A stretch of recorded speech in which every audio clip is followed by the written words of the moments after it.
I thank the gentleman for yielding. I'd agreed with one of the earlier speakers. It would be confusing for consumers to have 50 different state standards. There is a simple solution, but it's not what's before us today.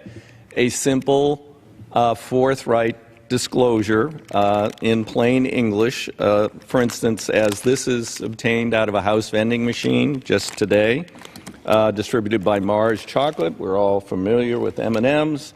Partially produced with genetic engineering. Wow, that wasn't too hard, was it? Now, I think that's what we should be doing here today, instead of saying, oh, we're going to maybe have one of three ways of doing it, and one of them will be a QR code. Well, this doesn't have any QR codes on it, so I won't get my QR reader out.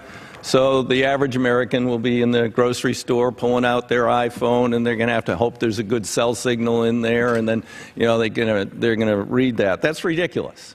You know, 64 countries require this. The last time we debated this, I brought in a Hershey bar wrapper.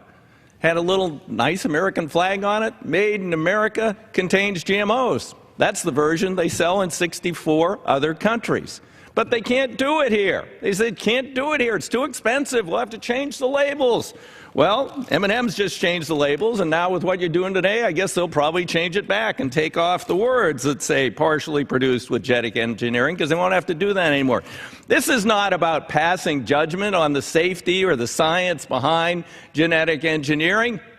It's to say that 90% of the American people want to know what's in their food. They want to know it has blue 1, lake yellow 6, red 40, corn syrup, dextrin, cornstarch, and peanuts, milk, soy, and partially produced with genetic engineering. That's not too hard. That's what the American people want. But you're going to deny them that. And on any other day, I would hear my Republican colleagues saying, we're for our states' rights. Well, now we're just about to preempt the states, because if the states do it, it'll become confusing. Well, how about we just have a national standard, plain and simple, plain English, so that American consumers will know. It's not too hard, and it's very sad that we've come to this point. With that, I urge my colleagues to oppose this legislation. Gentlemen.